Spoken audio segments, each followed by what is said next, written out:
လက်ကလေးလောက်ယုံနဲ့စိတ်ကတွေးယုံနဲ့လူတယောက်ကိုအမှုန့်ချပေးလို့ရတယ်ဆိုတာယုံလားဟုတ်ပါတယ်မာဘယ်တဲကဆွမ်းအားထက်ဆုံးလို့ပြောလို့ရတယ်ဒီရုပ်ရှင်တွေကကြက်သိန်းထားစရာအခန်းလေးတွေကိုကြည့်လိုက်အောင်အပေါ်ယံကြည့်ရင်အေးစစ်စစ်လူရိုးလေးတယောက်လို့ထင်ရတယ် boss ဒါပေမဲ့သူ့ရဲ့ရင်ထဲမှာတော့ century ဆိုတဲ့စက္ကန့်ပိုင်းတွင်ကဘာကိုပြည့်စေနိုင်တဲ့ goal level ဆွမ်းအားရှိနေတာကိုတဏ္ဍဘုတ်အဖွဲ့ကမသိဘဲနဲ့သွားဆွမိလိုက်ပြီဗျို့ boss ကတဏ္ဍဘုတ်အဖွဲ့ကိုပြောတယ်ငါမင်းတို့ကိုမနာကျင်စေချင်ဘူးတဏ္ဍဘုတ်အဖွဲ့ကတော့ဘာမှမသိပဲဝင်ချဖို့ပြင်လိုက်တာလူကောင်ကြည့်ပြီးအတတ်ပါတယ်ဆိုတဲ့ red guardian တိုက်ခိုက်မှု boss ကလက်လေးတစ်ဖက်နဲ့တတလေးပုတ်ထုတ်လိုက်တယ်လို့ရီရီမုံမပုတ်ထုတ်ပြလိုက်တာပါမေးရိုးတွေကပြတ်ပြတ်မတတ်ပါဘူး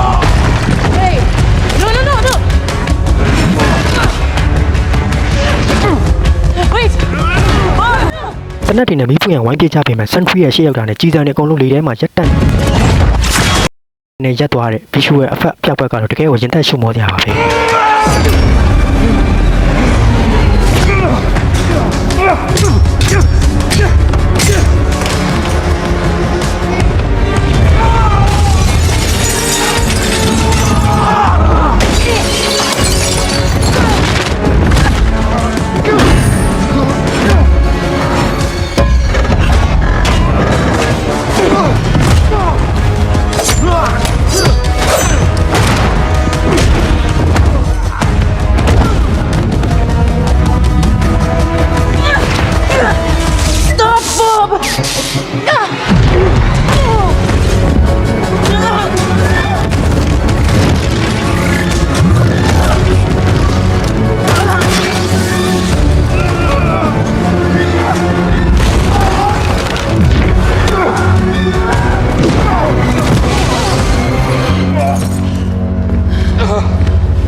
ဘက်ဗီနီရဲ့လက်မောင်းကြီးနဲ့စူပါဆူဂျာဘရက်ဂီတောင်မှာ century ရဲ့ဖိအားကြောင့်ဘာမှမလုပ်နိုင်ပဲအဖွဲတစ်ခုလုံးဓာတ်လေကားတဲ့အယူမှုပြေးဝင်စုတ်ခွာလိုက်ရပါတယ် Glimpse before your